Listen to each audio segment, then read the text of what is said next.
Fala pessoal, estamos começando aqui mais um Dream Podcast. Para você que é novo ou nova aqui não me conhece, eu sou Bruno Loureiro e hoje eu tenho um convidado super especial aqui. Gente, com certeza vocês já viram ele em algum jogo da Copa do Mundo ou num jogo da Superliga. Ele é de Avaré. Eu fiquei muito impressionado quando eu soube que o jornalista Alexandre Oliveira era de Avaré, pela popularidade dele, pela história incrível que ele tem na TV. E eu fico muito feliz de hoje ele estar aqui e vai compartilhar um pouquinho da história dele. Cara, muito obrigado. Tudo bem, Bruno? Você ter Prazer aceitado o nosso convite. Muito obrigado. E na sua passagem aqui em Avaré, participar do nosso podcast, né, cara? Pô, muito legal. Muito obrigado. Oportunidade. E até para contar pro pessoal que eu sou daqui, né? Que tem muita gente que, né, eu sou daqui. Eu nasci aqui, morei muito tempo aqui. Sabe que eu nasci de parteira. Sério? Eu nasci de parteira, eu não nasci no hospital, não fui pra Santa Casa nascer. Eu nasci na esquina da Rua São Paulo com a Distrito Federal. Caramba. Ali morava minha mãe e meu pai, e eu nasci em casa, assim. Então eu nasci quase no centro da cidade ali, pertinho daqui, sei lá, 10 minutos andando no máximo. Esse então tem uma história longa. Esse negócio de parteira, você tá entregando a idade, hein?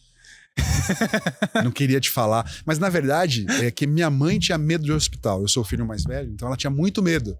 Tinha medo, fobia. Então eu acabei na cena de parteira que deixaria ela mais tranquila. Eu sabendo disso, eu falei, meu Deus, né? Por que eu não tava no hospital? Então, mas foi tudo bem. Isso. Cara, que louco. Como você pode perceber, foi tudo bem. Que bom, né, gente? Cara, eu vi ali que você passou pra gente que você iniciou no jornalismo em 2001. Você iniciou, tipo, em 2001, foi depois que você se formou ou em 2001 você começou a estudar? Foi antes de eu me formar, na verdade, né? Eu tava na faculdade e daí uma amiga da faculdade falou assim, ó, tem um programa lá na TV, eu fazia faculdade em Florianópolis, que saiu o apresentador. E eu acho que você tem a cara do programa.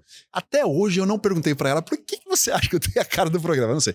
Era um programa jovem chamado Patrola, que existia no Sul, que falava com banda, com músico, pessoal de esporte radical. Era um programa onde dava voz e cara e imagem pra jovens. Era um programa jovem. E eu participei de um concurso. Então eu fazia uma matéria, um outro adversário fazia outra e o público votava por telefone. Na época nem telefone fixo, celular tinha, era pelo telefone fixo. E eu ganhei a semifinal e ganhei a final e virei apresentador desse programa, então foi assim que eu entrei. E eu ainda estava na faculdade, estava no 5º período da faculdade, quando eu entrei e comecei a fazer esse programa. Aí eu fiquei um pouco ali, fiquei uns 6 meses. Aí eu fui para o jornalismo de verdade, né? Mas jornalismo mais radical, assim, tal. Eu fui editor do Jornal do Meio-Dia lá, e apresentador da Previsão do Tempo. Nossa. Eu sou praticamente uma Maju Coutinho de Santa Catarina. E você sempre falou bem assim, cara? Não. Eu não sei se eu falo bem até hoje. Mas eu lembro que eu fui jogador de vôlei também, talvez a gente chegue aqui nesse assunto, né? E quando eu tava na faculdade e não trabalhava na TV ainda, eu jogava vôlei e fazia faculdade. E uma vez, sabe aquelas matérias que dão o microfone pro atleta ser repórter? Rapaz, o que eu falava rápido e com o sotaque daqui, assim, eu falava, eu tô aqui com o jogador, não sei o quê. Era muito rápido e muito frenético, assim. Quase que não dava para entender muitas palavras. Mas aí você entra na TV, né? Você começa a fazer fono, né? Você começa a ver as outras pessoas, você tem as referências que são as nossas nacionais, né?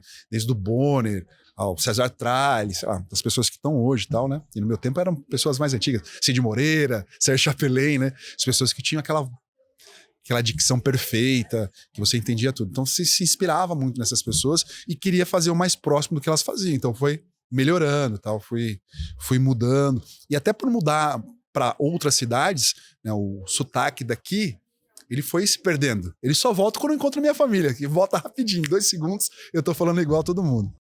Eu achei um dado muito interessante, só fazendo uma conexão com o tempo seu na faculdade, que você foi campeão da Superliga. Sim, fui campeão da Superliga. E você já era repórter? Já era jornalista.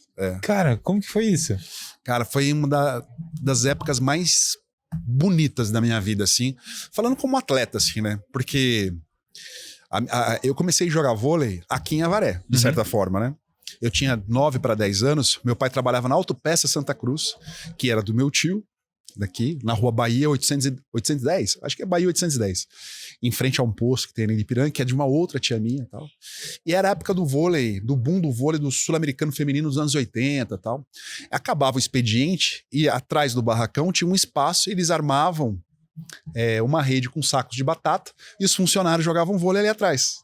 Pô, dava 6 horas, 6h15, eu ia lá ver e quando sobrava um espacinho, porque eu era muito criança, né? Entrava para jogar. E de certa forma, né? Eu tinha uma habilidade fácil, porque eu sempre tinha uma coordenação motora refinada para esporte. Aí eu entrava e conseguia rebater e tal. E, pô, aí meu pai falou assim, pô, será que esse cara... Daí tem era primo do meu primo, né? Eu sou primo do Neto Arca aqui, que joga bola, joga futebol e tal. O Mário Arca e o Marco Arca, eles iam lá jogar também de vez em quando, e eles eram muito do esporte. O Mário jogava vôlei e basquete, o Marco Arca era do atletismo e tal. E os caras viam que eu tinha condição. Só que eu era muito criança e não tinha na minha idade, né? Essa época e tal. E daí meu pai mudou para Taquarituba. E lá em Taquarituba, por menor que seja a cidade, já existia assim um polo de vôlei. Tinha uma médica que foi morar lá e que dava treino para os meninos. E daí tinha uns meninos da minha idade que já tinham uma certa habilidade. Aí quando eu cheguei lá, a gente brincou na escola, tal, opa, temos um time de vôlei molecada aqui. Aí contrataram o técnico de vôlei daqui de Avaré, Carlos Bonaldo, que dava treino na associação, e levaram para lá. Cara, em 6 meses a gente foi campeão estadual não federado por Taquarituba. Gente... Em 6 meses de vôlei. E daí, no 7º mês, eu fui fazer teste no Banespa, que era o grande time formador e tal, mas era início ainda. Tal. Passei nesse teste, eu e mais 2 colegas de Taquarituba. Aí, com 13 anos, eu me mudei para São Paulo, para morar sozinho, para jogar vôlei. Então, a história é muito louca, assim, né? Então, voltando à sua pergunta, né, pra gente fechar isso aí, quando eu fui pro jornalismo, né, fui trabalhar na TV e fui campeão da Superliga, você imagina o filme que passa na cabeça, né? Claro que eu não fui um jogador espetacular, tal, né? Que joguei as Olimpíadas, tal, mas eu joguei em alto nível aqui dentro e joguei nos grandes times. Eu joguei 3 finais de Campeonato Brasileiro. A Superliga é um campeonato brasileiro e ganhei um, sim. E ganhei um em que eu tava na faculdade ainda. Faculdade não, já tinha me formado, mas eu tava trabalhando na TV, acordava às 4 da manhã, que eu fazia o Bom Dia Santa Catarina. Saía da TV às 2 da tarde, às 4 horas da tarde eu tava treinando, ia treinar até às 7, ia dormir às 10, acordava às 4. E eu fazia tudo com muito amor, entendeu? Eu ia pra quadra, assim, poxa, com o maior prazer da minha vida, porque era aquilo que eu amava fazer. Cara, e que momento que você tomou a decisão de não ser mais jogador de vôlei e seguir no jornalismo? Então, eu joguei até os 33, 32 anos, sabe? E já tava assim pensando em parar, porque eu já tinha uma outra profissão. E isso me dava uma tranquilidade de jogar. Porque quando você tá só jogando e você não é o da seleção brasileira, você tem uma cobrança interna sua mesmo, né? De eu tenho que jogar bem esse ano para ter um time o ano que vem para jogar. Eu quero continuar jogando, eu preciso jogar bem esse ano. Então você se cobra e acaba atrapalhando, né? E isso tinha acabado para mim, porque eu já tinha uma profissão. E chegou um momento que eu tinha que meio que decidir, né?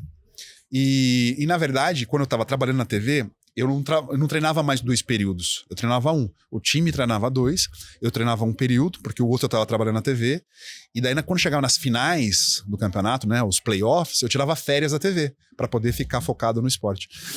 Aí o técnico que eu tinha, que era um argentino, o Weber, Juan Carlos Weber, que hoje é auxiliar técnico da seleção masculina dos Estados Unidos, né, de vôlei, ele saiu do time lá. Eu jogava no time da minha faculdade, da Unisul. E daí o técnico novo queria outro tipo, né, de cara. Porque ele me segurava muito como exemplo, né? Pô, o cara acorda às 4 da manhã, olha que ele tá correndo, sabe? Era mais ou menos por aí. Então eu tive que meio que decidir, mas foi uma decisão, assim, tranquila, assim. Tranquila, assim, tipo assim, pô, eu queria continuar jogando, mas eu sabia que eu tinha uma carreira pela frente, assim. Mas foi estressante também, porque eu sentia muita falta, né? E achava que dava pra jogar, tal, sabe? Aquele negócio assim. Aí eu comecei a fazer um monte de esporte. Comecei a fazer taekwondo, natação, musculação. Comecei a correr, treinei pro Ironman, sabe? Comecei a ficar louco, assim, fazer de tudo, assim. Acho que pra suprir, né? Aquela ausência que o vôlei me fazia. Mas aí, depois de 1 ano que eu parei de jogar, eu fui chamado pela Globo em São Paulo para trabalhar em São Paulo e eu voltei a ter contato com o esporte, porque eu fazia geral, previsão do tempo. Eu virei apresentador do Bom Dia Santa Catarina lá. Aí eu vim para São Paulo para tomar conta de um programa de vôlei que durou pouco, mas eu virei repórter e, claro, pela afinidade eu fui cobrir muitos vôleis, né? Muitos jogos de vôlei, muitos campeonatos. Então eu voltei pro ambiente da onde eu tinha saído. Ah, que legal, cara. Viu? Tem um vídeo seu, uma reportagem sua que é emblemática, né? Icônica. Que você de repórter... foi convidado. Como que foi esse treino que você fez com a seleção? Esse convite foi do Bernardinho? Como é que foi isso aí, cara? Foi em 2010, o Campeonato Mundial na Itália. O Brasil estava tentando o tricampeonato. Tinha vencido 2002 na Argentina, 2006 no Japão e estava indo para a Itália para 2010 conquistar o tricampeonato. Aí a primeira fase foi em Verona. Aí a gente chegou e o Brasil já estava lá. Né? A equipe chegou, o Brasil já estava lá. E um dos jogadores da seleção, o Marlon, que era levantador, e eu era levantador também, né? Ele estava doente. Ele estava com colite, estava com um problema sério. Ele não conseguia treinar. E o Brasil estava só com o Bruninho, treinando como levantador, e pegou emprestado um jogador do time juvenil de Verona. Verona, na Itália, que é a cidade de Romeo e Julieta. Né? Então é uma cidade bem linda. Assim. Aí quando eu cheguei, o coordenador do evento nosso lá, da Globo, do Sport TV, falou assim, não, já temos a primeira notícia. A seleção tá treinando com um moleque juvenil daqui do time, porque o Marlon está doente. Falei, pô, perdi uma chance. Os caras deram risada. Você tá maluco? Falei, por quê? Maluco, né? Eu tinha parado de jogar fazia 5 anos. Aí fui pro treino e tal, chegamos lá e fui entrevistar o Bernardinho, falei tal, perguntei. E quando acabou a entrevista, eu falei assim, professor, eu perdi minha chance de treinar com você, é isso mesmo? Ele deu uma risada assim, tá? Mas isso ficou meio que no ar. Só que a rivalidade entre Itália e Brasil é absurda no vôlei. Absurda, assim. Eles fizeram uma programação, uma regra, uma lei, tudo pra ferrar o Brasil naquele campeonato. Aí o que fizeram? Proibiram o menino de treinar com a seleção brasileira. Porque tava ajudando o Brasil. Não. Você é italiano, da seleção italiana juvenil, não pode treinar. Aí a seleção ficou sem aquele cara pra fazer coletivo e tal, essas coisas. Bom, aí o Brasil joga contra Cuba em Verona e perde por 3-2. E a gente troca de sede. E nesse dia, é engraçada essa história porque o Bernardinho tinha operado o tendão de Aquiles. Acho que o pessoal que gosta do esporte vai lembrar do Bernardinho andando de muleta, cadeira de rock, que tinha operado esse tendão de Aquiles. E na entrevista que eu fiz com ele depois do jogo, ele tava muito chateado e bravo, putaço, muito mais puto do que comum ele fica, porque tinha perdido o jogo e tal. E eu fiz uma entrevista muito legal com ele, né? Falando assim que o Brasil, em campeonatos importantes, né? Na era Bernardinho, sempre perdia momentos, pontos cruciais, né? Jogos importantes, marcantes, mas se recuperava absurdamente e dava um turnover e acabava campeão, ou fazia uma grande campanha e tal. E que não era o fim do mundo, porque tinha muito campeonato pela frente. E ele concordou comigo, isso deu uma apaziguada assim, né? Na entrevista. Aí quando acabou a entrevista, eu fui conversar com o auxiliar técnico dele, com o supervisor, pra pegar informação, né? Fonte e tal. E brinquei de novo. Eu falei assim, porra, vocês vão treinar aí, cara. Se vocês quiserem, eu treino. Eu tô aqui, né? Eu tô aqui. Aí o Rubinho, que era auxiliar, ele falou assim, mas você pode mesmo? Eu falei, claro que posso. Beleza. Aí a gente trocou de sede. A gente tava em Verona e a gente foi pra Ancona, uma outra região da Itália. E nesse dia a gente chegou atrasado no treino. Mas a galera te conhecia. Conhecia. Eu tinha jogado com quase todos da seleção. Com e contra. Todos eu jogava, todos os colegas, assim. E eu entro no ginásio, o Bernardinho me aponta de muleta, assim, aponta pra mim que eu tinha entrado no ginásio. Eu falei, meu Deus, aconteceu alguma coisa, cara. Ele vai me mandar embora daqui, eu não posso acompanhar o treino. Eu só pensei em desgraça, né? Aí o auxiliar me chama, o Rubinho, e fala assim, cara, você pode treinar? A coisa tinha virado séria. Eu dei aquela parada, falei assim, à tarde, né? Porque eu tô de uniforme de transmissão, de TV. Não, agora. Não tem como, não. Não, a gente pega o uniforme do médico, que era do meu tamanho, né? E você treina. Aí corta. Essa parte é muito importante para entender como é que a vida é feita de experiências, né? Tem uma amiga minha que fala que a experiência é um farol que ilumina só para trás, né? Graças a ter iluminado só para trás que eu consegui lembrar de uma coisa que aconteceu. Eu fui cobrir o Mundial de Futebol Sub-20 de futebol no Egito. E era a seleção do Ganso, do Boquita, que jogou na seleção, o Allan Kardec, os caras que estão jogando hoje ainda. O Juliano, que é do Corinthians, era aniversário do Ganso, eu acho. E o Juliano, do Corinthians, veio e quebrou um ovo na minha cabeça. Pá! Na comemoração foi me zoar. E sujou toda a minha camisa da Globo de trabalho. E para eu continuar trabalhando, eu tive que pegar um colete de treino dos caras. E botei o colete e tal. Só que eu combinei com o meu cinegrafista e falei assim, segue gravando que eu vou quebrar um ovo na cabeça dele, mas grava pra eu falar assim, né? A vingança é um prato que se come com ovo cru. Era a minha frase pra fazer a minha reportagem.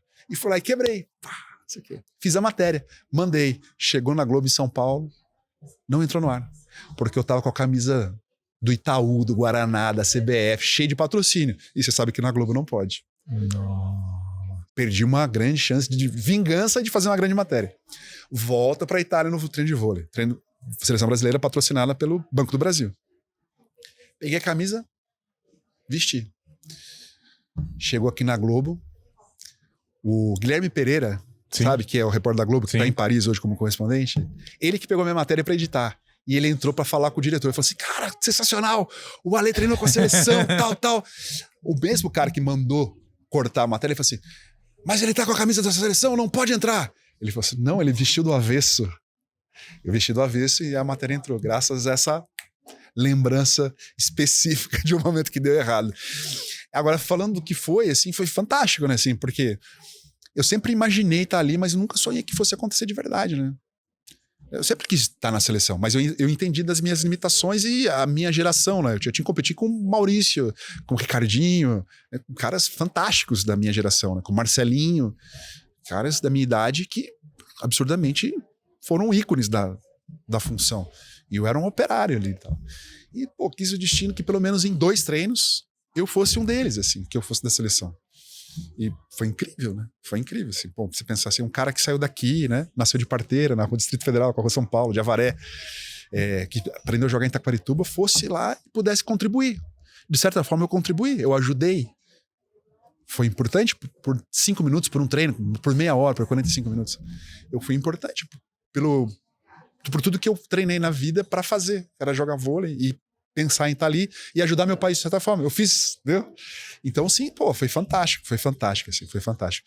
E já faz muito tempo, né? 13 anos. Tá? Cara, e agora, sei que foi muito gostoso. Como que foi o feeling seu ali pra conseguir, né, treinar com os caras, né? Porque você nunca tinha treinado. Como que você sabia, tipo, o Giba gosta da bola ali, porque ele até brinca no final da reportagem, né? Ele jogou certinho ali.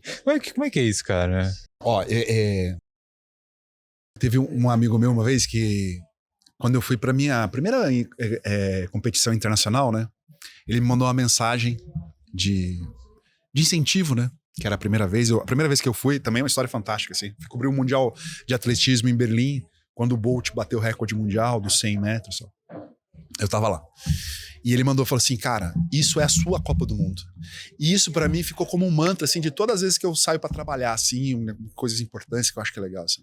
Isso aqui é a minha Copa do Mundo. E eu entrei na quadra pra fazer o treino pensando, essa aqui é a minha Copa do Mundo. Eu quero muito fazer bem. Mas querer fazer bem, conseguir fazer bem são coisas diferentes. Né? Eu entrei, a primeira bola começou o treino e tal, eu aqueci. E fazia 5 anos que eu tinha parado de jogar e tinha jogado uma vez nesses 5 anos. Eu parei de jogar em 2005, em 2007 eu bati uma bola num campeonatinho, fiz um jogo e tal, joguei mal pra caramba. E depois fui jogar com a seleção. Aí eu fiz aquecer, fui sacar, dei 4 saques no meio da rede. Eu falei assim, meu Deus do céu, vou passar mal vergonha e tal. Aí que começou o aquecimento de rede. E foi justamente com o Giba, assim. Eu coloquei uma bola pra ele, ele veio assim, Vlau! Eu falei, até que não tá ruim. Eu daí falei pra ele, dá pra ser mais rápida? Dá pra ser mais rápida. Ele veio lá. Cara, eu falei assim, eu acho que dá pra ser mais rápido. Aí o Bernardinho entrou no meio e falou assim, não, tá boa, tá perfeita, a bola não muda. Eu ganhei confiança. Entendeu? Aí eu acho que eu fiz um treino perfeito, assim. Tanto que tinha um empresário lá acompanhando. E ele chegou pra mim e falou assim, cara, você não quer voltar a jogar? É hoje. E aí, cara? Não dava mais, né? Tipo, tinha quantos anos? Há 13 anos, eu tinha 37. Mas dava, né? 2 aninhos ali, né? 1 ano dava, né? Daria pra jogar. Não, daria. A questão, assim, é recuperar fisicamente, né? Porque eu entrei no treino, eu só joguei no fundo, não joguei na rede, eu não saltei e tal. Quanto tempo demoraria pra jogar igual? Não era questão de mão da levantação, é a questão física e voltar a ter uma condição física igual pra competir, né? Eu acho que ele me ofereceu para alguns times e um dos técnicos, de certa forma, falou isso para mim porque ele era meu amigo, né? Ele me perguntou, mas quanto tempo você acha que você tá jogando igual? Eu falei assim, 4 meses. Ele falou, nunca, em 8 meses você vai demorar pra estar igual os caras. Então, era a minha palavra contra dele, ele que decidia se eu voltaria a jogar ou não. Mas tudo bem, não é uma coisa que me faz falta, não. É uma coisa que já tá bem ressignificada na minha vida. Cara, mas que legal, né? E é muito interessante. Você tem noção disso? Desculpa te cortar, não, perdão, Bruno. Que é isso? Eu sou amigo do Simoninha, que é filho do Wilson Simonal, cantor, né? E o Simoninha canta também. O Wilson Simonal, ele treinou com a seleção. Ele foi chamado, né? Convidado para treinar na Copa de 70. Futebol com a seleção brasileira. Com Pelé, com Rivelino, com Tostão, com Gigé. Ele foi chamado. Só que ele passou mal e desmaiou antes do treino. De emoção, dizem. O Simonia fala que é zoeira dos caras. Era pegadinha dos caras e o pai dele acreditou e passou mal. Mas assim, olha só que incrível é isso, né? Não existe outra pessoa que tenha vivido isso. Como, né? Tipo assim, uma pessoa, sei lá, comum, um civil comum estar dentro da seleção. Foi isso que aconteceu. E, de certa forma, você realizou seu sonho também, né? De certa forma, não. Eu realizei meu sonho. Realizei, tava ali. Tava. Tanto que uma coisa que, nossa, mexe muito comigo, assim, porque a seleção, quando ganha um campeonato, eles dão peixinhos, já viu? Eles dão peixinhos, eles fazem uma contagem regressiva e dão um peixinho pra lá, peixinho pra cá. Eu tinha certeza que eles iam me chamar pra dar peixinho. Eu tava prontinho pra ir. Tava prontinho pra ir, pra tirar foto no pódio com os caras. Eu tava prontinho. Eu achei que alguém vai lembrar de mim, vai pedir pra eu ir. Infelizmente, ninguém lembrou que os caras tinham uma coisa muito mais importante pra fazer do que era comemorar o título mundial e não iam lembrar de mim, né? Mas é uma coisa que ficou assim. Falei, pô, podiam ter me chamado. Caramba, cara, que legal. Você tem conexão ainda com a galera do vôlei? Tenho bastante, né? Os meus melhores amigos, assim, né? Eles estão no jornalismo, caras que eu criei, né, uma conexão, e estão no vôlei, com caras que eu convivi muito tempo, assim. E o legal, assim, que esses caras do vôlei que eu perdi, que eu não tinha tanta intimidade quando jogava, porque jogava em outro time, nunca joguei junto, conhecia de nome e tal, né, da modalidade, eles ficaram muito meus amigos por conta do jornalismo depois.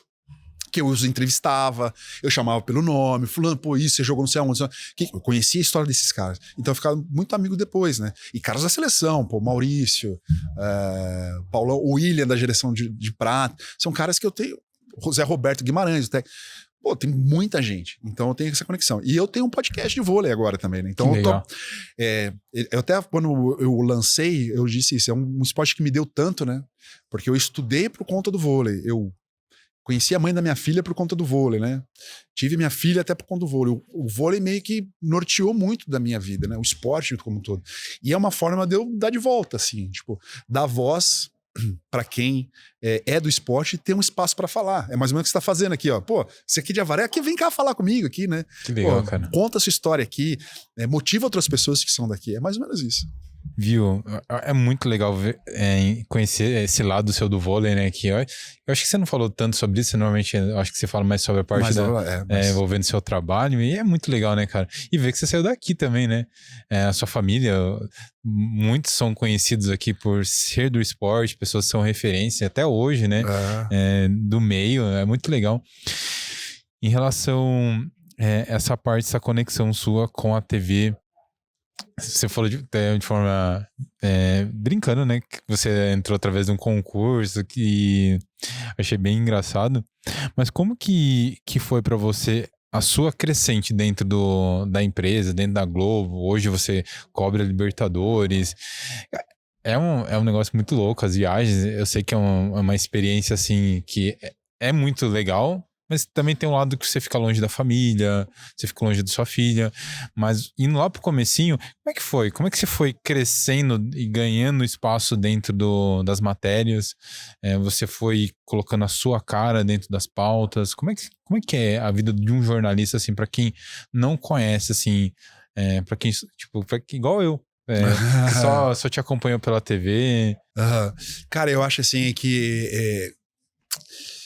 Cara, é que nem toda profissão, assim. Não tem como... Eu vou tentar fazer uma conexão, assim, porque no começo você é muito ansioso pra tudo, né? Você é muito ansioso, você tem a vontade excessiva, né? De fazer muito bem, e não sei o quê, e você acaba pecando pelo exagero, assim, né? Então, no começo, assim, várias matérias minhas eram cortadas, assim, porque tinha um exagero de uma frase tanto quanto demais, né? Uma passagem, que é quando o repórter aparece na matéria, um pouco exagerada. Então, várias matérias acabavam caindo, assim. Mas tenho, né, uma coisa que eu acho que vale como norte para as pessoas, assim. Eu sempre fui muito apegado às referências, assim. Tudo na vida, né, cara? Vou dar um exemplo, assim. Eu tenho uma letra muito boa. Eu faço caligrafia, assim. Eu escrevi o meu convite de casamento, meu convite de formatura. Eu escrevi, sério. Mas, assim, a minha letra era ruim. Eu estudei no Matilde Vieira aqui, né? Sim. Mas antes era SESI 300, que é atrás da igreja, eu não sei o que é ali agora. Era SESI, o que é ali? Atrás da matriz. Tem a matriz aqui e atrás tem uma escola. Era SESI? Então, eu estudei ali, eu fui alfabetizado ali. E na minha alfabetização, minha letra era muito ruim. Aí chegou um momento, assim, na quinta série, que eu olhava assim, pô, meu coleguinha tinha um S bonito. Eu falei, eu vou copiar esse S, fazer o S igual dele, o resto garrancho. Aí eu olhava o outro Azinho bonito. Pô, vou fazer o Azinho, o S e o A bonito, o resto garrancho. Até que eu fui tendo uma letra ok, né? Pá, coordenada, foi ficando bonita, pô. Aí eu dominei aquilo. Aí depois eu criei meu estilo de escrever. E eu conseguia fazer a letra, né, de caligrafia e tal. Como, né, aprendi a fazer aquilo lá. Então, por exemplo, é isso. E nas profissões, funciona dessa forma também, né? Se você quer ser um artista, quer ser um músico, você tem que ter uma referência para você que copiar no começo. Pô, como é que esse cara faz aquilo? Aprender com aquilo. Por isso que é muito importante o estágio, né? Você ter contato com um profissional que já tem mais experiência. Você vai ter ele como referência. Quem que era o seu espelho no começo? Poxa vida, Pedro Bassan, os meus amigos, né? O Marco Aurélio Souza, Bruno Lohance, uns caras que são meus compadres, assim, hoje, né? Muito, muito meus amigos, assim, irmãos, assim. Mas são caras muito bons, assim. O Regis Rezin, que quando eu cheguei ele trabalhava em São Paulo. O próprio Tadeu Schmidt era um baita repórter, assim, era um repórter super criativo. O Renato Ribeiro, que é diretor hoje da Globo, era repórter, eu já fiz cobertura com ele. E isso me deixou, muito, muito feliz de ver que eu pensava matérias iguais a ele. Eu falei assim, eu faria isso. Eu fazia e quando eu olhava dele, pô, foi isso que eu pensei, sabe? Era muito, muito legal. Então era isso, assim, eu não tinha vergonha de perguntar, que muitas vezes é ruim, assim, porque a TV, o jornalismo de TV, ele é muito competitivo, né? Por exemplo, assim, vai ter a Copa do Mundo. Todo mundo que trabalha no esporte quer para a Copa do Mundo. Então, quem faz melhor? Se você, ele fez pior ali, ó, ele tá mal agora, eu vou na frente. Não tinha muito esse companheirismo, era muito concorrido o negócio. Você já participou de várias Copas do Mundo, né? Você falou de Copa do Mundo. Como que é a seleção? Quem vai pra Copa do Mundo e quem não vai? Da Globo, assim? Dos jornalistas. Cara, eu não sei como é que funciona, porque daí a chefia eu não cheguei lá, assim, né? Eu sei, assim, acho que quem tá trabalhando bem, assim, acho que é feita uma avaliação. Eu acho que a primeira parte, assim, quantas pessoas vão? Vão 10? Vão 100? Pô, se vão 10, a gente precisa ter esse tipo de perfil, né? Porque, às vezes, não dá pra mandar, tipo, sei lá, o Bonner, vou pegar assim, né? O Bonner para ficar fazendo torcida na frente do estádio, entendeu? Você não pode mandar uma bomba, um cara grande para fazer um negócio pequeno. Então você tem que mesclar. Tem gente que vai fazer só isso, vai fazer só vivo para os jornais do mais cedo, que não tem tanta audiência, né? Não é a cara, não são os jornais principais. Agora, se vai muita gente, vai muita gente. Então você consegue levar mais pessoas que não são tão boas, as principais. Se a cobertura é mais enxuta, com menos gente, vão poucos, mas que conseguem fazer várias coisas, por exemplo, né? Tipo, eu apresento, né? Precisar, eu apresento. Eu faço reportagem ao vivo, se precisar eu faço a transmissão, então eu consigo transitar bem, então eu acabava tendo vantagem também por causa disso. Qual que foi a primeira cobertura que você fez internacional em relação ao esporte? Foi o Mundial de Atletismo em Berlim, 2009. 2008. E como é que foi? Foi fantástico. Pô, foi fantástico. Porque eu tinha... A primeira vez que eu viajei foi para os Estados Unidos, assim, de férias, fiquei assim umas 2 semanas, tal, assim, e... Não é um programa de viagem. Se fosse, eu falaria assim, às vezes, os perrengues. E logo em seguida eu fui chamado para fazer o Mundial na Alemanha. E nunca tinha ido assim para fora, assim, fui para Europa, Alemanha. Pô, Berlim é uma cidade linda, linda, linda. E fui para aquele estádio olímpico de Berlim, onde o Hitler fez, né, antes da Olimpíada de 43, eu acho, aquele discurso no púlpito. E o púlpito tá lá, eu tirei foto no púlpito, sabe? Pô, é um lugar fantástico, assim, de energia e de história, né? A Alemanha toda é assim, né? Por conta da guerra. Eu fiquei hospedado do lado da igreja bombardeada. Na Segunda Guerra, bombardearam essa igreja e destruíram a torre. A torre tá dessa forma até hoje. Né? Recuperaram a parte da igreja embaixo e tal, mas a torre é da igreja bombardeada. Então é muito marcante, assim. Muito marcante. E hoje é uma cidade... Você pega o desenvolvimento da cidade, né? Tudo funciona. O trem, te deixa na porta do estádio. Você anda 200 metros e entra e tal. E foi fantástico, porque você tinha o Bolt, né? Você tinha o Bolt e Helena Zimbaeva, recordista mundial, assim, a Fabiana Moura, a Blazinka, que era do salto em altura, uma sérvia. Então tinham grandes nomes espetaculares, assim. E o Bolt era o cara que tava Voando com os pés no chão, né? Literalmente. E ele venceu tudo e bateu o recorde mundial. E essa história é legal, assim. O primeiro dia da cobertura, eu fui cobrir uma coletiva do Bolt no Muro de Berlim. No Muro de Berlim, ele tem as partes intactas para contar a história, para ninguém esquecer que aquilo existiu, mas em outras partes tem café e tal, e tinha um bar jamaicano no Muro de Berlim, assim. Tem um muro, acaba o muro, tem uma entrada, é um bar jamaicano, com areinha e tal, e tocando reggae, pá, isso aqui, bem legal. Aí eu tava no meio da entrevista coletiva e tal, aí eu tinha que entrar por telefone na programação do Sport TV, no Redação do Sport TV. E eu saí do ambiente, fui do lado de fora, assim, tal. E do lado tinha um senhorzinho, assim, dançando aqui, tomando uma cervejinha, assim, dançando. Eu falei assim, vou dar uma treinada no meu inglês, né, cara? Hey, man, how you doing? What do you do here? Ele fala dando risada, assim, tal. Ele falou assim, eu sou pai do Bolt. Eu falei, tá brincando? Não, eu sou pai do Bolt. Me dá uma entrevista. Eu falei, não. Só na final, ele falou. Continuou dançando aqui. Muito engraçado. Aí... Para achar o homem na final dos 100 metros rasos, o estádio cabe 90 mil pessoas. E para achar. Aí a produtora que estava comigo, a gente saiu por cada anel, um para cada lado assim do estádio, procurando o homem. Aí, cara, depois de 16 voltas no estádio, ela me liga, achei. Cara, fui para lá. Aí, cara, tá o homem lá, falei com ele, falei assim, vou te filmar e vou te entrevistar depois. Eu falei assim, te prometi, se ele ganhar, eu falo. Se ele ganhar! Aí eu tava com o cinegrafista, Luiz Cláudio. Falei assim, Luiz, cara, você não vai assistir a prova. Você vai ficar com a câmera travada no pai do Bolt e na mãe do Bolt. O carioca tem vários sotaques, né? E ele era o sotaque mais com uma limolência. Porra, meu irmão, pode deixar aí. Eu vim aqui pra isso, porra. Tranquilo, ali. Aí, cara, ele perguntou, quem é? Eu falei assim, aquele ali, de boné, de branco, é o pai do Bolt. Eu falei, e a mulher do lado é a esposa? Pô, já é. Aí, pá, gravou. Bolt bate o recorde mundial, que ainda é do Bolt, nos 100 metros rasos. E no telão do estádio, na comemoração, tá o Bolt abraçando a mãe, o pai e eu com o microfone da Globo, assim, ó. Vários amigos que moram na Europa falaram assim, o que você tá fazendo na Europe Sports aqui que eu tô te vendo e tal. Cara, a cena é muito fantástica. Caramba. Aí eu fui escrever a matéria, né? E tem um negócio que a gente faz no jornalismo que chama decupar, né? Então a gente tem uma frase, Deus ajuda quem decupa. Quanto mais decupar e melhor se decupar, melhor vai ser sua matéria. Eu tava decupando a matéria para ver as reações do pai e da mãe do Bolt. Aí tinham 3 pessoas. O pai do Bolt, a mãe do Bolt e a prefeita, sei lá, governadora da Jamaica, lá da cidade do Bolt. O meu cinegrafista filmou o pai e a mãe errada. Ficou do outro lado. Falei, meu Deus. E agora, como que você fez? Eu falei só do pai do Bolt daí.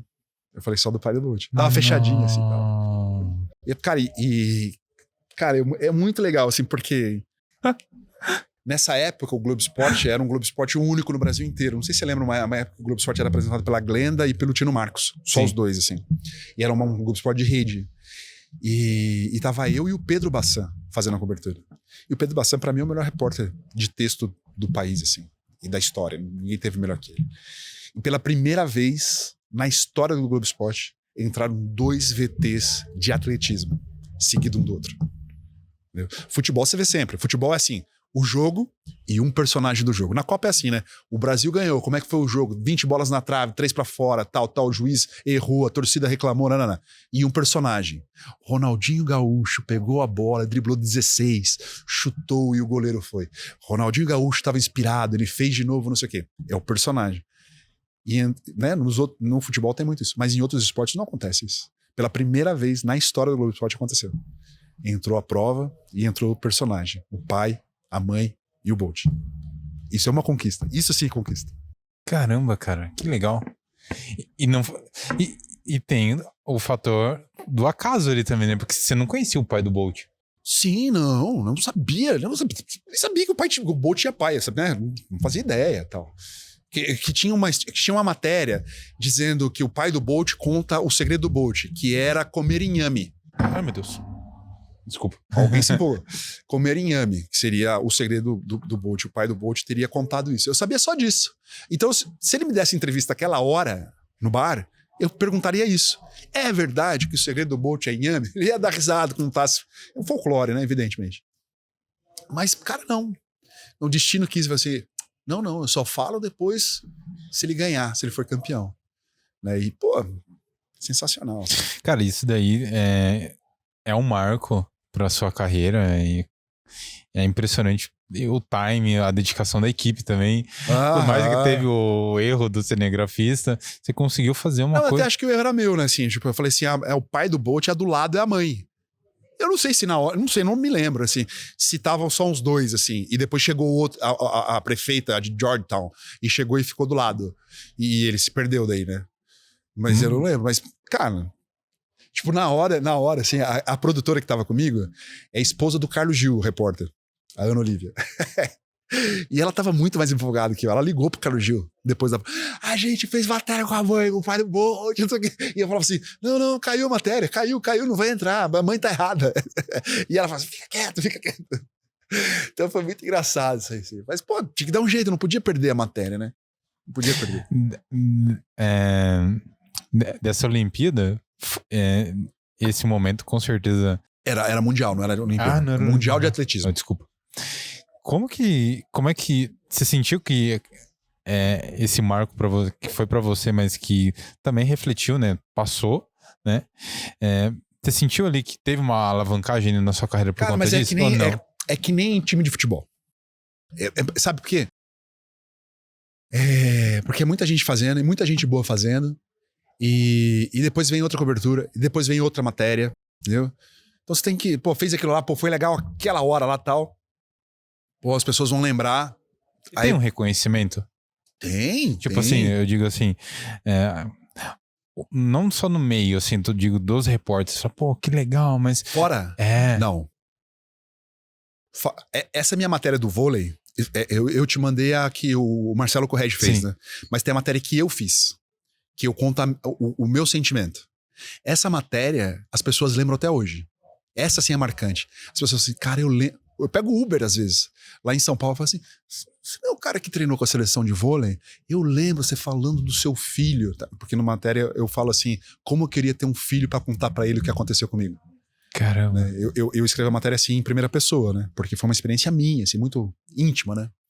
E eu tenho uma filha, minha filha nunca viu. Eu não mostrei pra ela ainda, ela tem 9 anos, e ela nunca viu. Eu tô esperando, acho que o ano que vem eu vou mostrar, no aniversário dela, assim, ou quando for aniversário do evento, então pra mostrar pra ela, assim, pra ela entender, assim. Eu quero ter certeza que ela vai entender, assim, do quão grande foi. Mas raramente as pessoas lembram, sabe? Eu acho, assim, externamente. E é muito louco, assim, porque internamente, eu, por exemplo, eu lembro matérias de todos os meus amigos, assim, eu lembro do texto. O Thiago Leifert, no ano passado, não agora 2023, 2022, ele voltou pra TV, né? Ele saiu da Globo, saiu do Big Brother e tal, saiu da Globo e voltou a fazer futebol, ele fez pro YouTube. A gente fez o Campeonato Paulista juntos. Uhum. E eu fui repórter. Na estreia dele, eu elenquei uma série de reportagens dele. Você fez matéria? Eu lembro, porque eu lembro. Eu lembro de verdade. Talvez por buscar referências o tempo todo, por realmente ter achado muito boas, assim. Mas é uma coisa minha, que vive isso, que trabalha com isso, né? Pra quem tá fora, não. Tem muita gente... já fui me chamaram de Ivan Moré umas 200 mil vezes, cara. Né? As pessoas confundem, as pessoas não leem lá o crédito, o seu nome e tal. Elas veem o seu rosto e tal. Às vezes você tá andando na rua, né? E as pessoas olham assim e falam, oi, tudo bem? Porque acham que é um rosto conhecido só. Tipo, acho que eu conheço esse cara, não sei de onde, deve ser meu vizinho do prédio, sabe? Caramba. Tem muito isso. As pessoas das matérias, as pessoas não lembraram. Do meu rosto, sim, podem lembrar. Mas das matérias é muito difícil. Porque, tipo assim, você tá nos meios de comunicação de que tem muita visualização. Inclusive, você comentou da transmissão que você fez com o Cazé, né? Sim. Tipo, foi o recorde? Foi o recorde mundial, né? A audiência de um evento esportivo e eventos ao vivo, né? Acho que só perdeu pro quando, né, o foguete do Elon Musk lá, que foi da órbita, aquele cara, eu não sei lá quem foi. Eu nem lembro o número, assim, mas é um número absurdo. 4 milhões de pessoas acompanhando o jogo de Copa do Mundo ao vivo e a gente participando. É um marco muito histórico. Mas esse número é gigantesco na internet, né? Os números da TV ainda são muito maiores. Muito maiores.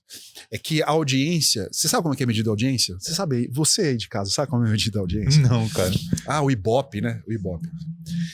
O que você pensa que é? Não, a TV, se eu ligar a TV que tá marcando, né? Eu tô aqui em casa, aqui em Avaré, liguei a TV, não vou dar audiência pra esse aqui não, vou botar em outro canal. Esse aqui tá bom, tô dando audiência pra ele. Não é assim. O Ibope é uma empresa que assina um contrato com você e instala na sua TV um aparelho que se chama People Meter.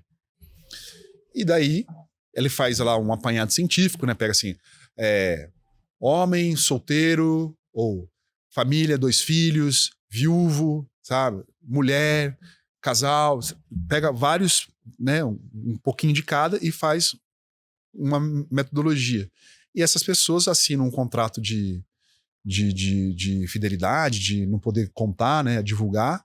E daí sim conta ali. Mas assim, quando eu saí da TV, por exemplo, em São Paulo tinha 500 aparelhos para medir a audiência. Então, é outra coisa, assim.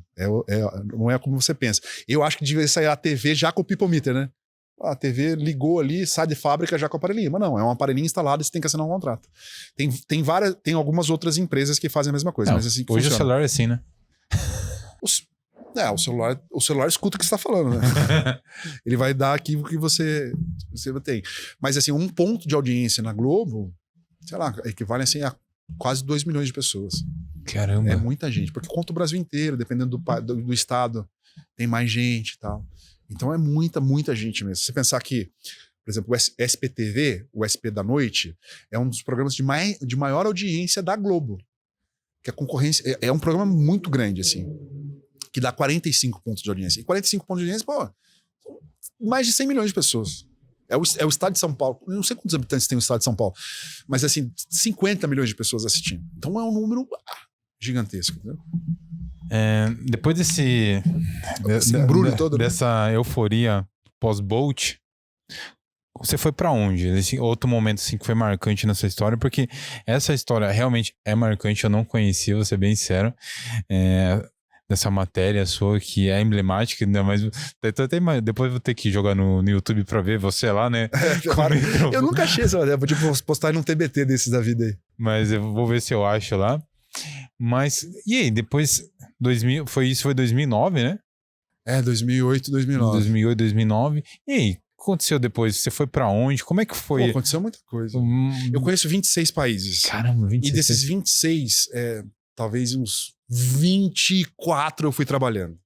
Sei lá, 20. Vamos chutar menos, 20. E você conseguia aproveitar, além do Não, muito difícil. É muito difícil. O que eu fazia... rotina sua era pesada. É pesada, assim, porque o jornalista vai, por exemplo, a seleção X, a seleção de vôlei, ela treina no dia do jogo. Eu tenho que estar lá no treino. Eu tenho que voltar a escrever o que ela fez e trabalhar. Os caras estão descansando, estão dormindo, vão almoçar. E eu não, eu tenho que estar trabalhando para produzir o que eles fizeram de manhã, né, no treino. Aí eu vou almoçar. Aí já tá na hora de ir pro jogo. Aí eu vou pro jogo, eu tenho que fazer uma coisa. Eu tenho que chegar antes, fazer as entradas ao vivo, fazer o jogo. Depois do jogo eu tenho que decupar, escrever a matéria do que aconteceu no jogo. Entendeu? Então eu trabalho.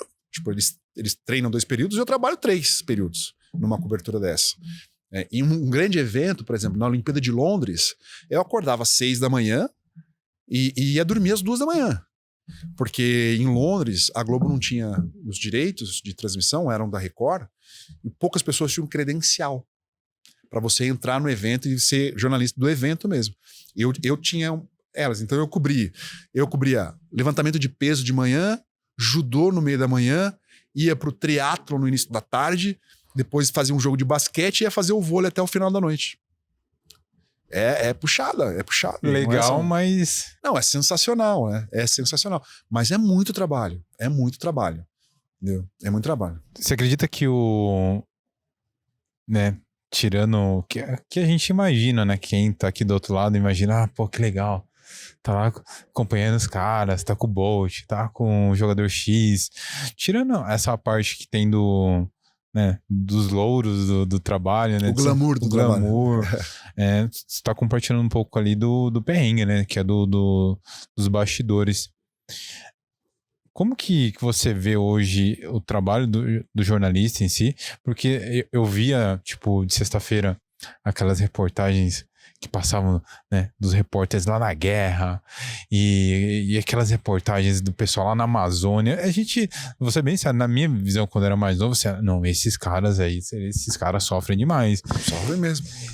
Só que daí, agora você compartilha um pouco da sua história relacionada ao esporte, é um outro tipo de perrengue, né? Sim, é outro tipo de perrengue. É um perrengue bem sutil comparado, né? Como que você vê o trabalho do jornalista em si, assim, dentro do esporte? Porque, exemplo, assim, hoje vocês têm que cobrir várias frentes, né? Dentro do esporte, que nem se você foi cobrir as Olimpíadas com um time bem menor. E isso tinha que fazer várias frentes para chegar no resultado, para trazer as matérias, para trazer as pautas e trazer de um jeito que tinha sua assinatura ali também, do seu jeito de falar. Como que você vê o bastidor da profissão sua aí? O que você acha que as pessoas não estão vendo assim para valorizar o trabalho do jornalista em si? Acho que a grande coisa que mudou assim é que hoje todo mundo é meio que jornalista por causa do celular, né? Tipo assim, aconteceu coisa aqui, tá acontecendo aqui no café. Eu ligo o celular aqui, gravo, posto, isso viraliza, alguma TV pega, usa, entendeu? Então, de certa forma, você é meio que jornalista hoje por causa do celular. E tem muita gente que trabalha dessa forma, né? Acho que isso mudou, assim. Acho que, né, amplificou. E a internet deu muito dinamismo pro trabalho, né? Eu dou exemplo do Globo Esporte, por exemplo, né? Você vai cobrir, né? Vamos pensar, não existe internet, não existe Instagram, não existe G1, Globo Esporte, não existe. Aí eu vou lá no São Paulo, faço o treino de São Paulo. Você, como São Paulino, o torcedor, ele vai ter que esperar até amanhã para saber o que aconteceu no treino de São Paulo. Porque o jornal, né, impresso na época, saía de manhã e nem todo mundo via. Mas a TV todo mundo gostava de ver, porque tinha imagem e chamava atenção. Hoje, por conta do dinamismo que a internet dá, o treino acontece, meia hora depois já tem gente falando do treino, o que aconteceu, se algum jogador machucou, como é que vai jogar o time, já entrevistou o técnico, já colocou ao vivo. Aí você vai assistir o Globo Esporte já tá velho, né? 24 horas, 18 horas depois do que aconteceu o treino, aquilo tá velho. Então mudou também. Esse tipo de reportagem, né, que a gente tá contando assim, só acontece, na verdade, em grandes eventos, em dia de jogo, assim. Ou quando tem um personagem muito interessante. O dia a dia não vale muito você fazer mais matéria. Você tem que fazer vivo. Você tem que fazer ao vivo. O treino da manhã, por exemplo, do Corinthians, acabava lá pelas 11h30, do São Paulo, qualquer time. 12h30, você entrava ao vivo. O que aconteceu no treino aí, Ale? O Renato Augusto, depois de muito tempo, voltou a treinar. Entendeu? Você dá ao vivo. Porque é o dinamismo que aquilo lá. Você não pode esperar dar o treino para dar no outro dia, por exemplo. O treino da tarde que você vai ser obrigado a dar informação no outro dia já tá velho. Você tem que dar da outra manhã. Entendeu?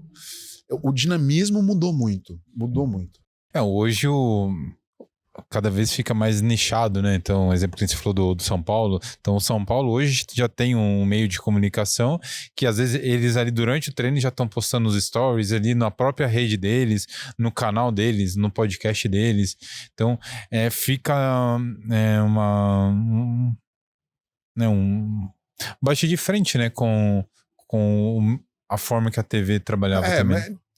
Então, hoje em dia, assim, você não tem muito acesso ao... Né, eu tô falando do futebol, né? Sim.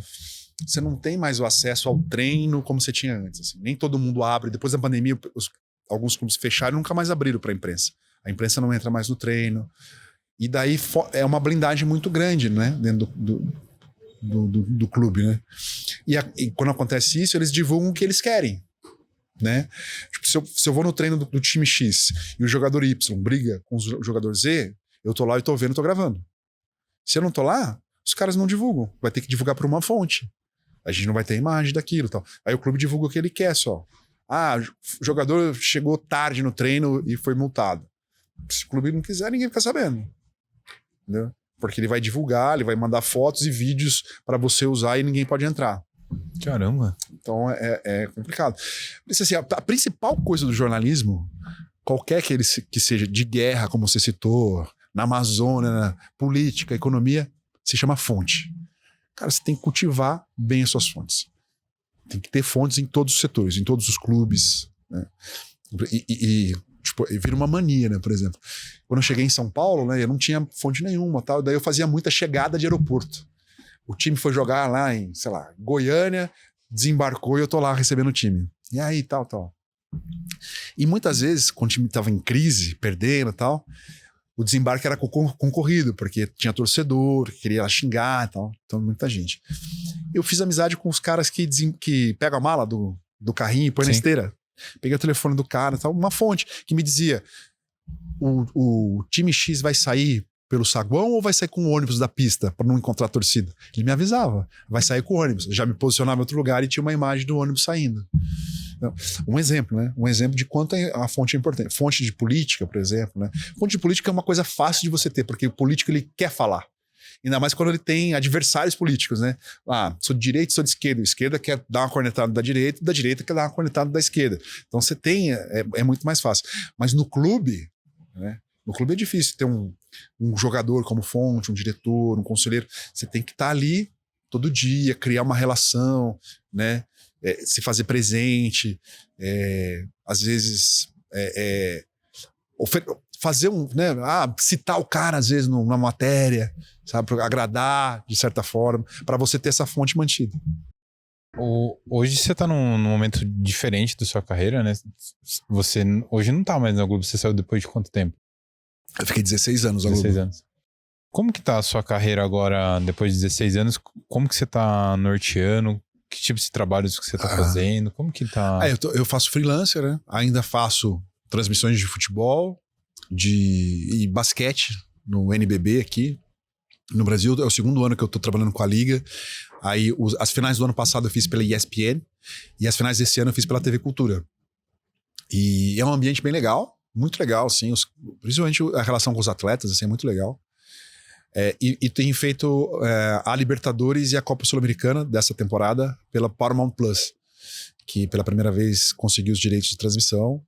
E tá sendo uma experiência bem legal, assim. As transmissões são bacanas, são tradicionais e feita no streaming, né? Que pra mim não é nem futuro, é o presente já, né? Eu acho que quando a Globo perder, né, se acontecer, de perder os direitos do Campeonato Brasileiro a partir do ano que vem, vai mudar o que você vê de futebol. Você vai ter que ter todos os streamings possíveis para você ver seu time jogar. Que um campeonato vai ser fatiado por vários. Eu sou muito contra hoje, né? Estando de fora da empresa, desse monopólio de ter a exclusividade de um evento. Por exemplo, um Campeonato Brasileiro é só a Globo, só os funcionários da Globo trabalham ali, né? Se você abre, você coloca muita mais gente para trabalhar e você vai assistir, né? Aí tem uma briga pela audiência, né? Eu vou assistir onde eu acho que é melhor. Ali que se meio que é obrigado, então é vantagem só para a empresa, não para quem tá no meio, né? Você tem exclusividade, todo mundo vai ver aqui porque só eu tenho. Aconteceu isso com a NBA, né? Então, tipo, aqui no Brasil passa no YouTube, passa na Band, passa... Mas são jogos diferentes, né? Passa o que acontece na Libertadores, assim, quem paga mais tem o direito de escolher o jogo que ele quer passar. Aí vai diluindo para baixo. Mas pelo menos você tem ali. Aí todo mundo tá trabalhando, né? É isso que eu quero dizer, assim, é pela questão do mercado. Mas uma coisa que eu acho legal dessa fragmentação também é você ter a oportunidade de assistir com quem você tem mais afinidade. É isso que eu tô falando. Então, exemplo, eu gosto de assistir o jogo do Corinthians com o Neto comentando, um exemplo. Então eu vou assistir com o Neto. Eu gosto de assistir o basquete com o cara lá da ESPN. Então eu acho que essa fragmentação eu acho muito legal. Porque, né, se você só tem um canal, se você não gosta daquele narrador, você meio que você fala, cara, né? Então, eu acho que num futuro, né, vai ser só assim, tipo assim, vai ser uma transmissão pró-Corinthians, pró-São Paulo, assim, tipo, né, como acontece em algumas rádios, mas ainda sem imagem, assim, né, em canais grandes, assim. Eu acho que isso vai acontecer um dia, assim. Eu quero assistir na Globo Corinthians, aí você coloca lá, Globo São Paulo, Globo Palmeiras, sabe? Identificação, assim, porque é realmente muito nichado. Hoje, você fazendo essas coberturas para várias frentes, você ainda continua viajando bastante? Como que tá a sua rotina? Eu principalmente por conta da Libertadores, né? Então, nessa cobertura eu fui pro Uruguai, eu fui pro Chile, fui pro Paraguai, fui para a Argentina e vou para a Argentina, né, agora na próxima semana. Não sei quando as pessoas vão estar vendo, né? Vou fazer o jogo do Fluminense contra o Argentino Júnior. Vai ser meu próximo trabalho. Então, A Libertadores vai até dezembro. Claro que os jogos vão afunilando, vão tendo menos jogos a cada fase, assim como a Sul-Americana, mas ainda tem essas viagens, assim. E hoje você fica com uma rotina que você não tem muito uma casa, né? Você viaja muito. Não, tenho casa, porque não, mas eu digo assim, que você não... Você casa fica, de trabalho, não. Você fica muito tempo na estrada, né? Tipo assim, não, qual nem que é o tanto, fluxo? assim, é uma semana sim, uma semana não, assim. Ah, Eu não viajo é? 3 dias, assim. Né? Tipo, na Libertadores, tipo, eu viajo na terça, o jogo acontece na quarta, na quinta eu volto. Você não fica mais full time? Não, fora? É. Não. Eu morei fora, né? Eu fui correspondente internacional na França durante um ano. Quando o Neymar foi pra Paris, eu fui junto. Eu fui o jornalista que cobriu a chegada do Neymar na França, no Paris Saint-Germain. Aí sim. Aí eu fiquei muito tempo fora, fiquei longe mesmo. Assim. Caramba, você ficou quanto tempo lá na França? Eu fiquei 15 meses. 15 meses. Você falava francês? Não falava. Quando eu fui, não falava. Eu falo hoje. Caramba, que legal. Me viro bem, assim. O foco seu era fazer a cobertura do Neymar. Mas assim, quando eu saí daqui, o primeiro convite era para eu fazer um ano de Rússia, pré-Copa do Mundo, e depois um ano de Japão, Tóquio, pré-Olimpíada de Tóquio, antes da pandemia. Quando eu recebi o convite. Aí mudaram as coisas e tal, me mandaram para Portugal. Você vai para Portugal. Beleza, eu vou para Portugal. Sabe quando eu cheguei em Portugal, o Neymar saiu da Espanha, porque, né, Portugal e Espanha ali, ficava rapidinho e tal. Aí ele foi para Paris. Aí eu fui fazer a cobertura da estreia do Neymar no Paris Saint-Germain, em Gangan. Ele fez gol e tal, o primeiro jogo dele. Aí eu fiz entrada no Fantástico com ele e tal, assim. E a cobertura foi legal. Foi num Dia dos Pais lá, até me lembro disso. E aí quando eu voltei, eu falei assim, você vai pra Paris. Aí eu fiquei 3 meses em Portugal, aí eu me mudei pra Paris. Aí eu fiquei lá esses 15 meses. Foi bem na época da Copa do Mundo da Rússia, de 2018. Então eu não fui pra Rússia, até porque eu tava na França, daí eu cobri a torcida da França, né, os jogos da França, na França, e quando o Brasil jogava contra os adversários da Europa, eu ia pro país do adversário. O Brasil jogou contra a Sérvia, eu ia pra Sérvia. Suíça, eu ia pra Suíça. Bélgica, eu ia pra Bélgica. Cara, muito legal, cara. Legal, Viu, hoje esse é um desafio, né, cara? Você ficar 15 meses fora é um desafio. Como que você concilia conseguir fazer esses trabalhos que fica tanto tempo longe de casa, que eu digo assim, mas hoje por conta da sua filha mesmo? Não, por isso que eu voltei até. Eu pedi pra voltar porque teve até um problema, porque não tinha com quem mais deixar ela ficava muito mais com o meu irmão, e o meu irmão morava em São Paulo, no meu apartamento, daí ele voltou, ele mora em Rondônia, hoje ele voltou pra Rondônia e tal.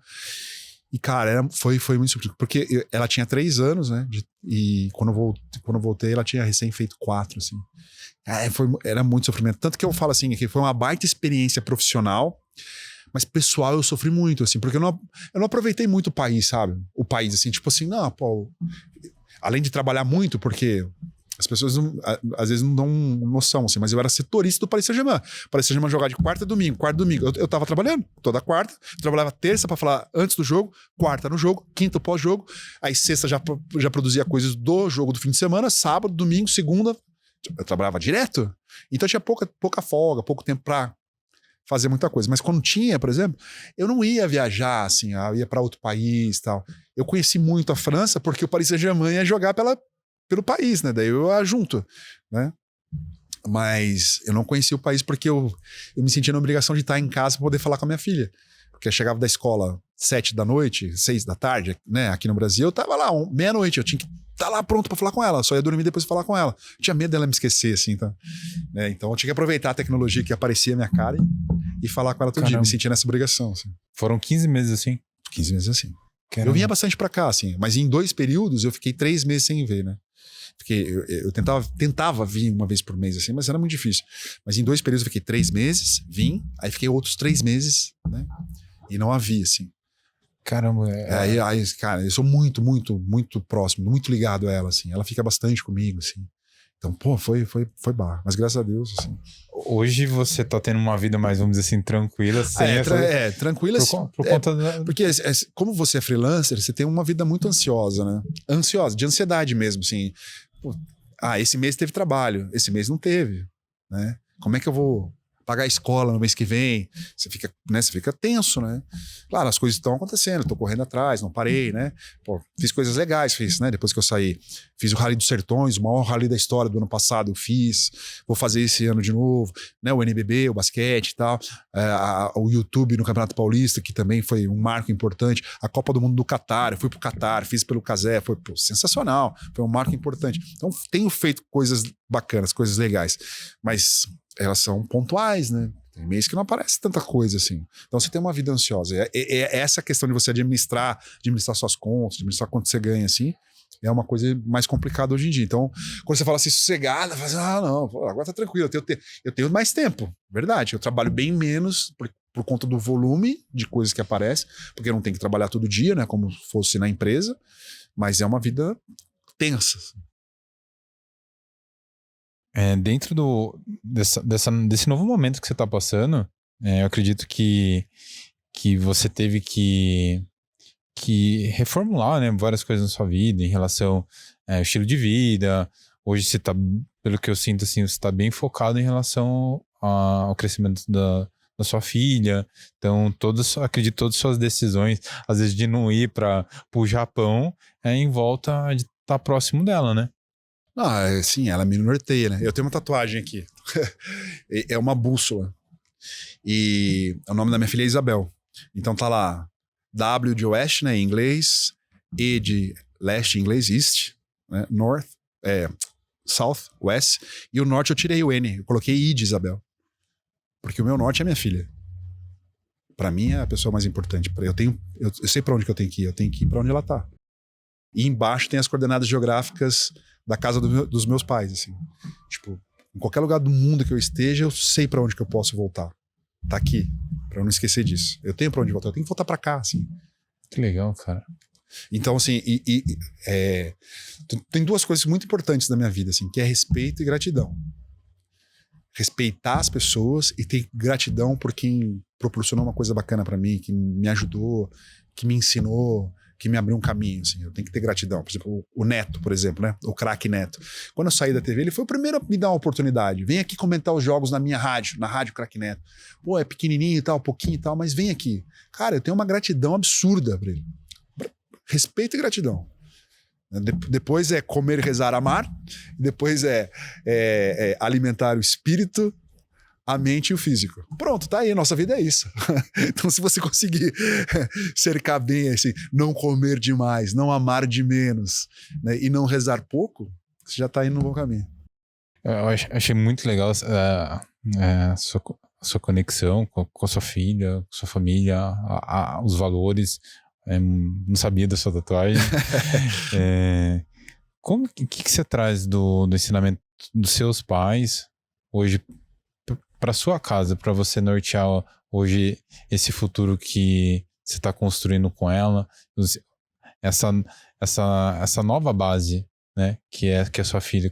Que você traz da... Cara, então, assim, eu te falei, né, no começo, né, eu até falei assim, meu pai tá morando aqui pertinho, né, meu pai faleceu em setembro, tá aqui em Avaré, tal, no cemitério aqui e tal, e meu pai que me ensinou a gostar de esporte. Quando eu morava nessa rua da Distrito Federal, ali que eu te falava assim, ele chegava do trabalho e a gente jogava gol a gol no quintal, assim. Então essa é uma grande memória minha. E depois era futebol de botão com ele, pimbolim com ele e tal. E via ele assistindo muito futebol, Fórmula 1, boxe e tal. Então é a conexão de você ter a referência está dentro da sua casa fazendo isso. Se meu pai fosse músico, muito provavelmente eu teria uma facilidade maior do que eu tenho para tocar alguma coisa, né? Se meu pai fosse desenhista e tal. Então, muito disso. E meu pai amava muito a família. Assim, de um jeito, umas vezes tímido, mas era nítido. Eu não sei explicar, assim. Amava todo mundo, assim, de ficar emocionado e tal. Eu acho que eu carrego muito disso, assim. E é isso que eu quero passar pra minha filha, assim, pra ela ter certeza que o pai dela gosta muito dela, assim. Isso, assim, é muito importante pra mim. Porque o que ficou do meu pai? As lembranças, cara. As boas, as grandes, fantásticas lembranças. É isso que eu quero fazer com a minha filha, que ela tenha muitas lembranças, que ela venha pra cá, que ela brinque com os primos e lembre da casa da minha tia aqui, que ela saia na rua e lembre que tinha o posto na frente, que a gente vai embora e para no Castelinho da Pamonha, que a gente vai lá e tira uma foto com espiga de milho. É isso, assim. É isso que vai ficar. Então eu quero marcar a vida da minha filha e das pessoas que estão. Quero marcar a sua vida, pô, nossa, que entrevista legal, cara. Pô, foi muito legal. Pô, eu aprendi um monte de coisa e tal. Não vale a pena, né? Não vai adiantar nada. Qual é a vantagem? Pô, tem que marcar a vida das pessoas de uma maneira agradável, cara, com boas lembranças. É isso que a gente tem que fazer. E é isso que eu aprendi com meu pai. A minha mãe Vou contar uma história, ela vai ficar brava comigo, eu não vou contar. Ela vai ficar brava. Mas você entende assim, a minha mãe é a defensora da família, assim, né? Tipo assim, pô, não mexe com a minha família. É isso, assim. Minha mãe a gente morava lá em Taquarituba. E a casa era meio aberta, assim, sabe? Tipo, o portão não fechava e se quisesse entrar, entrava, tá? E era uma casa bem aberta, tinha um quintal grande e minha mãe tava estendendo roupa no varal. E a gente tinha um cachorro muito bravo. Muito bravo. O nome era bonzinho, era Bidu, mas ele era muito bravo. Aí passou uma mulher com uma bolsa, assim, ó, assim, e passou perto do portão que não tinha portão, da entradinha. E Bidu estava ali. O Bidu nhaque na bolsa da mulher. E meio que deu uma estragada. A mulher ficou brava e tal. Ela gritou com o Bidu esperto, falou assim: já fiz a minha traquinagem e saiu. E a mulher olhou pro fundo da casa e viu minha mãe estendendo roupa no varal. Ela falou assim: vou lá cobrar a bolsa da mulher.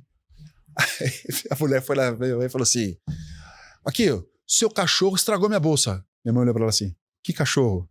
Esse amarelinho aqui. Esse cachorro não é meu. Olhou no bico, passa. Ela tocou o próprio cachorro. Tipo assim, é isso que eu quero dizer. Assim, é o folclore, porque a minha mãe queria, né, uma confusão ali e tal. Mas é isso, assim, a proteção. Ela foi Não.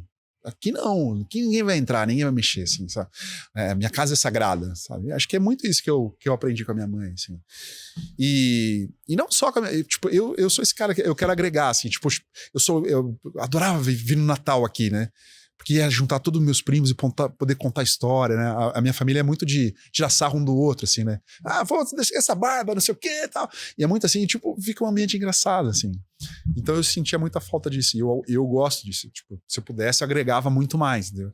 Mas é por aí, assim. Tipo, deixar lembranças, defender e voltar, assim. Comer junto com a família, rezar junto com a família e amar muito a família. A vida é isso, né, cara? É isso. A gente... literalmente aproveitar todos os dias, né, cara? Obviamente a gente tem nossos compromissos de trabalho, né? Mas a nossa família, de qual nós viemos, né? Nossos pais e a família que a gente tá construindo, né? É o que norteia a nossa vida, né, cara? É muito legal ver essa conexão sua com a sua família, com as suas raízes, né? Sim, exatamente. Pô, eu adoro Avaré, assim, adoro Taquarituba, assim, né? Meus amigos, né? Porque eu passei a pré-adolescência e adolescência em Taquarituba. E aqui é a minha família, assim, é onde que eu sinto mais conectado, assim, né? Com os meus primos, minha tia e tal. É onde eu surgi no mundo. Então eu fico muito feliz de ver o doce de leite Avaré, assim. Eu sempre faço uma brincadeira quando eu vejo, sabe? Quando eu encontro alguém de Avaré, né? Até te contei, né? Eu fiz uma matéria com o Michael, que é de Sim. Avaré, que joga no Palmeiras, né? E eu fiz a matéria falando assim: nunca no Globo Esporte apareceram tanta gente de Avaré ao mesmo tempo. Era eu e ele. Tipo, eu fiz essa brincadeira. Porque, cara, a gente tem que lembrar de onde a gente veio. E a gente saiu daqui. Por que eu vou esquecer daqui? Eu vou olhar pra trás e vou ignorar isso? Não, cara. Não. Eu tenho que servir, tipo, a pessoa tem que olhar pra mim e falar assim: pô, esse cara saiu daqui. Eu posso sair também, eu posso fazer a mesma coisa que ele fez, ou muito mais, ser muito maior, muito mais legal e construir uma vida muito mais gigantesca. E ter alguém como referência, que a gente vem falando desde o começo, assim, que são importantes. Quando eu tive a felicidade de convidar você e você aceitar, foi com esse intuito mesmo. Você é referência, né? Obrigado. Você falou eu tenho muitas pessoas que são referência, mas eu não, desculpa se tenha, se já existiu um outro jornalista no qual atingiu o sucesso que você atingiu, que seja daqui, né? Então, você é essa referência. Então, eu acredito que para as pessoas que querem seguir a profissão que você faz com tanto amor, com certeza vão ouvir sua história e falar: pô, que legal, né? Esse cara é daqui também, né? Passou por nos mesmos lugarzinhos que eu aqui. Exatamente. E, né, a gente falou das dificuldades, que não é fácil, com certeza não é, Mas, meu, você chegou lá. Você pode ser essa inspiração para muitas pessoas que estão vindo agora. Exatamente, então, é isso. Você tem uma história muito bonita. Você é uma pessoa que tem essa conexão com a família que é muito bonita de ouvir. Fiquei muito feliz de você estar aqui. Eu, quando iniciei o podcast, o grande intuito meu era poder trazer pessoas igual você que vão inspirar outras pessoas que vão assistir, que são aqui da cidade, que vão... Poxa, ele conseguiu, eu posso também. Claro. Eu quando iniciei minha trajetória na fotografia, cara, pra mim também foi muito difícil. Foi muito difícil. E eu fico muito feliz hoje, através de muito trabalho, conseguir trazer uma pessoa igual você, que vai agregar, espero que esteja agregando para todas as pessoas que estão te ouvindo. Imagina, cara, muito obrigado pelas palavras. Eu acho que é isso mesmo. Quando você começou, você tinha suas referências da fotografia, né? Você tinha que olhar, você tem que olhar o Sebastião Salgado fotografando, deixando, você tem que olhar os caras da antiga, não? Sim. Aprender os caras modernos e tal. Tem muito cara genial. E hoje você é esse cara, né? Você fez seus trabalhos, né? Mesma coisa, assim, quero fazer essa foto igual ele fez. Aprender contigo. É isso, assim, a gente tem que deixar um legado. Né? Não dá pra passar pelo mundo em brancas nuvens, né? A gente tem que dar uma agitada, assim, mostrar que a gente pode chover e semear coisas bacanas. Cara, deixa um recado final pra galera que tá assistindo, deixa suas redes sociais também pra galera te seguir. Cara, assim, acho que falei todos os recados possíveis, né? Tenha muitas referências, lembre de onde você veio, né? Tenha conexão com o seu espírito, com Deus, com a família, né? Ame muito, coma bem, pratique o exercício físico, né? Mas acho que o que eu queria falar mesmo é assim, se você tiver vontade de falar comigo, fique à vontade mesmo, assim. Alexandre Oliveira, jornalista em praticamente todas as redes sociais, você vai me achar, do TikTok ao Instagram, ao YouTube. Vai lá, manda mensagem pra mim que eu respondo, ajudo, tento ajudar, dou uma dica. Cara, eu sou um cara de muitas ideias, né? Falei pra você, muitas ideias. Se você aí é fisioterapeuta, tá com alguma, quer apostar um pouco na mídia, fala comigo, cara, a gente vai dar um jeito, a gente vai te ajudar. E não tô falando pra me pagar, não. Eu vou falar assim, eu sou de Avaré, quero uma ajuda, sou de Taquarituba, da região, eu já morei em Botucatu aqui também. Cara, fala comigo, eu tô aí super à disposição, ficar muito feliz de poder bater um papo, trocar uma ideia, ou que seja só curtir ali alguma coisa que você escreveu, vai ser muito bacana. Alexandre, obrigado, valeu, cara. Valeu. Prazer te conhecer pessoalmente. Obrigado. Igualmente. E, pessoal, só tenho a agradecer a todos vocês que assistiram esse programa. Espero que tenha realmente sido agregador para a vida de vocês. Uma pessoa que tem uma história inspiradora, que viveu experiências incríveis. Quem sabe o Ale volta aqui numa próxima viagem e vem compartilhar conosco mais histórias. Se você gostou desse podcast, comenta aqui, deixa seu like, se inscreve no nosso canal. Dois recadinhos finais, pessoal. Se você gostou do nosso podcast, gostou dessa produção, quer produzir um vídeo de alta qualidade para sua empresa, quer elevar a sua produção, quer vender mais através das redes sociais, vai ficar minha dica aqui para vocês, a Cena Produtora Audiovisual. Vou deixar aqui para vocês, passando algumas imagens, do trabalho que a gente está fazendo aqui no Grupo EVM. A gente vem fazendo um trabalho muito, muito legal das redes sociais do Grupo EVM, produzindo vídeos. Inclusive, a gente fez um vídeo institucional que foi muito legal, foi uma produção incrível. Foram 2 dias de gravações, umas 20 horas de gravações. A gente gravou o transplante capilar, a gente gravou toda a clínica do Grupo EVM, e eu vou deixar passando aqui para vocês algumas imagens. Então, se você quer fazer um vídeo institucional para sua empresa, fica a minha dica aí para vocês. Cena Produtora Audiovisual. E último recadinho, um agradecimento muito especial aos parceiros da Ótica Vitória. Esse óculos é de lá. Vocês lembram daquele podcast que chegou esse relógio incrível? Então, esses itens você encontra lá na Ótica Vitória, uma referência aqui da nossa cidade há mais de 20 anos. Então, pessoal, muito obrigado a todos vocês, aos nossos parceiros. E não se esqueçam, Dream Podcast no YouTube, Spotify e Dream PDC no Instagram. Lá a gente só posta os cortes, hein? Tem que assistir o programa inteiro. Pessoal, é isso. Quer conhecer meu trabalho? É o Bruno Loureiro. Vejo vocês no próximo programa.